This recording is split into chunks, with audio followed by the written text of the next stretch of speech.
Welcome to Word of Knowledge Christian Center, where we're helping to build a kingdom, not just a church, where Apostle A.C. Morgan is our pastor.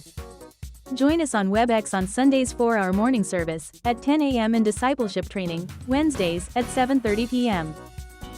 Listen to a Word of Knowledge broadcast on the radio or download the Wilkins Radio app. If you're interested in hearing this message or other messages that I have placed on the radio, I invite you to go to your favorite podcast form and key in a Word of Knowledge broadcast. You do not need to know which radio station or time you heard the broadcast. A complete list of titles will come up. You are listening to a Word of Knowledge broadcast, and I am your hostess, Apostle A.C. Morgan. Today I want to talk to you about not allowing people to cause you to miss out on receiving the promised land. You may be asking, what is the promised land for us? That promised land is heaven. God has given us the right to be able to live with Him and His Son throughout eternity. And you don't want to allow people to cause you to miss out on that promised land, heaven. First, I'm going to show you some scriptures that will validate what I'm saying to you. We don't want to miss out on that land that has been promised to us. Let's start out with John chapter 14, verses 2 and 3. I am in the Amplified Bible.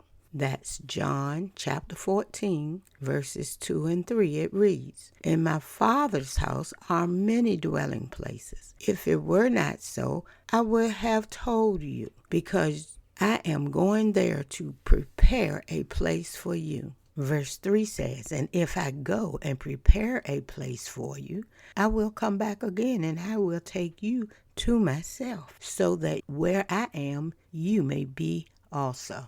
Here we see that Christ Himself has reinforced that there is a land that He's preparing for us. And the name of that place is heaven. Let's go over to John 13, verse 33. It reads, "Little children, I am with you only a little while. You will look for me, and as I told the Jews, so I tell you now. Where I am going, you are not able to come." Verse 36 in John 13 says, "Simon Peter said to Him, Lord, where are you going?" Jesus answered, "Where I am going, you cannot follow me now, but you will be able to follow later." John chapter 14, verse 18 says, "I will not leave you as orphans, comfortless, bereaved, and helpless. I will come back to you."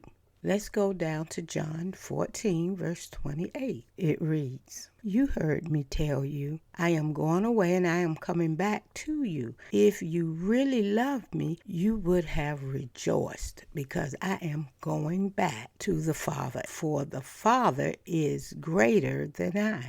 Let's go to John 12, verse 26. Again, let's go over to John 12, verse 26. "If anyone serves me, he must continue to faithfully follow me, without hesitation, holding steadfastly to me, conforming to my example in living, and if need be, suffering and perhaps dying because of faith in me. And wherever I am in heaven's glory, there will my servant be also. Anyone serves me, the Father will honor him." So we see that the Father does have a special place for us, and it is in heaven. It's not a place like the promised land He gave to the children of Israel. That was actual land. But He's talking to us about a spiritual land. And we can't allow people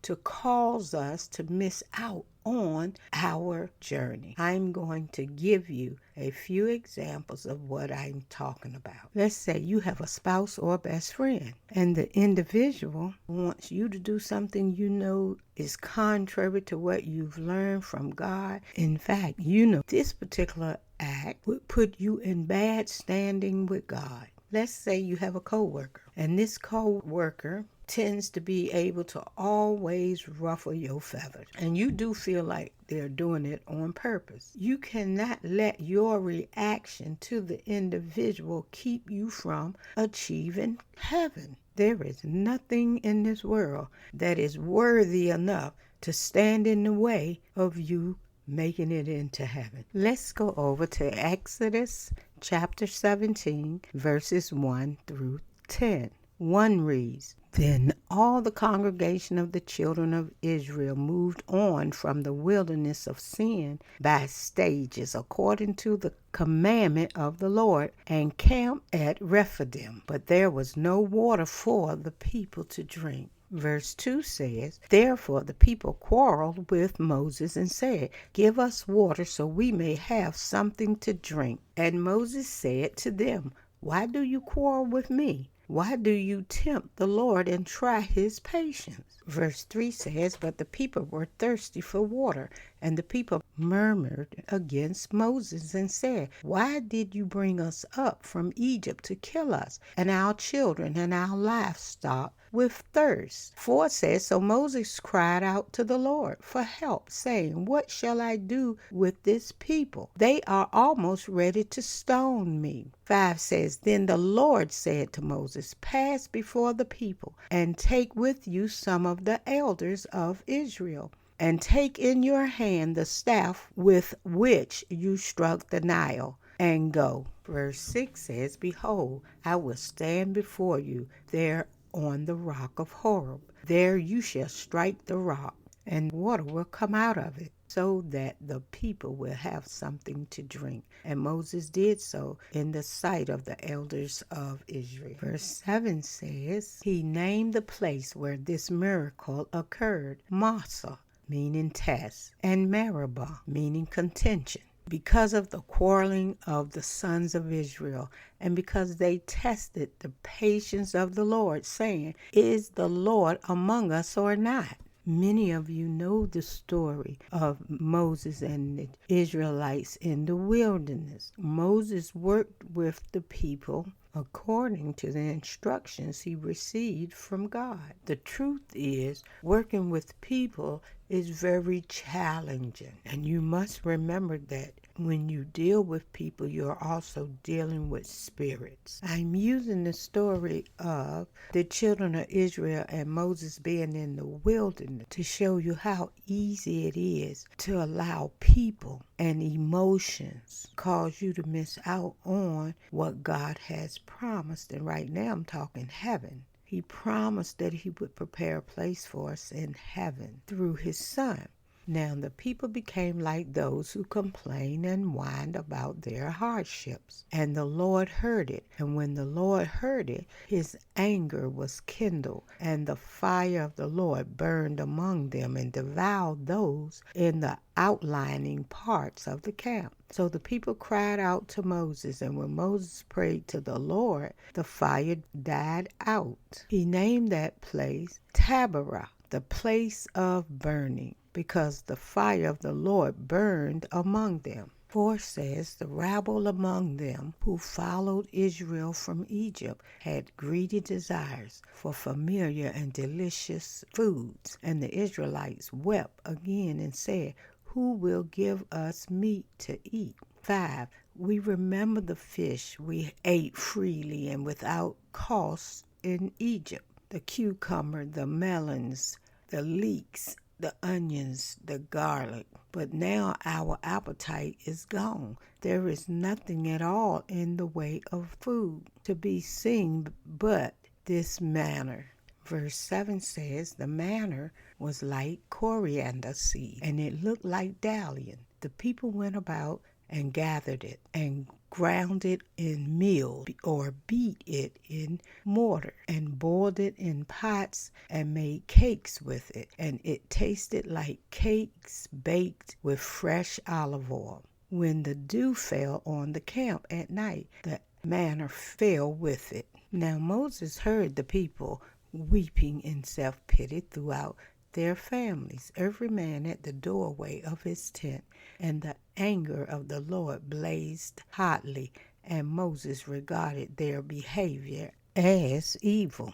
Moses is a prime example of someone working with people but being pushed to the limit. At times it seems that no matter what you do, it's never enough, or your motives are always being twisted. I want to put emphasis on do not allow people to cause you to miss out on the kingdom, the promised land, heaven. Even Moses, while dealing with the children of Israel, had a moment when he was ready to give up. The way Moses put it, he said, the burdens of the people are too hard. Let's go over and look at Numbers chapter 11, and we're going to start with verse 11 to 15. 11 reads, So Moses said to the Lord, Why have you been so hard on your servant? And why have I not found favor in your sight, that you have placed the burden of all these people on me? Was it I who conceived all these people? Was it I who brought them forth? That you should say to me, Carry them in your arms as a nurse carries a nursing infant to the land which you swore to their fathers. Where am I to get meat to give to all these people? For they weep before me and say, Give us meat, so that we may eat. I am not able to carry all these people alone, because the burden is too heavy for me. If this statement was made today in these times, it would go something like this. What did I do to deserve this? So if this is the way you are going to deal with me, please kill me at once if I have found favor in your sight, and do not let me see my wretchedness. Next, you will find me in Exodus 16, verses 1 through 7. Exodus chapter 16, 1 through 7. They read, They set out for Elim, and all the congregation of Israel came to the wilderness of Sin, which is between Elim and Sinai, and on the 15th day of the second month after they left the land of Egypt. The whole congregation of Israelites grew discontented and murmured and rebelled against Moses and Aaron in the wilderness. And the Israelites said to them, Would that we have died from the hand of the Lord in the land of Egypt, which we sat by the pots of meat and ate bread until we were full. For you have brought us out into this wilderness to kill this entire assembly with hunger. Then the Lord said to Moses, Behold, I will cause bread to rain from heaven for you. The people shall go out and gather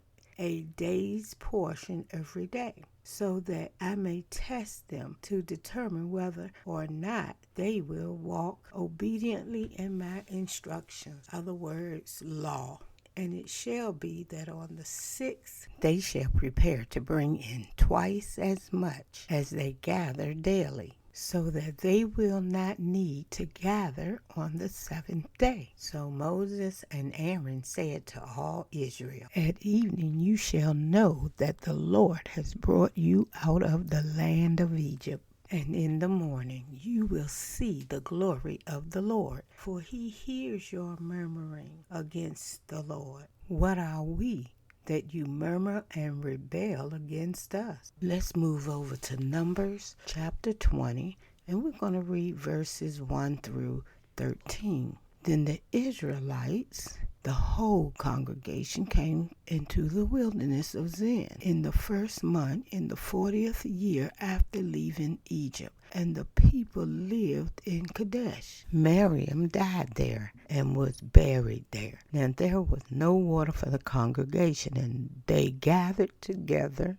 against Moses and Aaron. The people contended with Moses and said, "If only we had perished when our brothers perished in the plague before the Lord." I'm going to stop right here, and next week we will finish this episode. If I have said something that in your mind is questionable or you want to know more about, I encourage you to get with God on it. Question Him. Ask Him to explain it to you. I can promise you He will explain it to you. You've been listening to a Word of Knowledge broadcast, and I am your hostess, Apostle A.C. Morgan.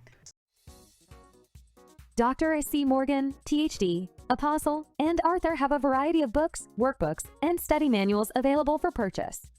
I will, O Lord, magnify, exhort, and praise you at all times. The stages of your spiritual walk, preparing your spiritual walk in Christ Jesus.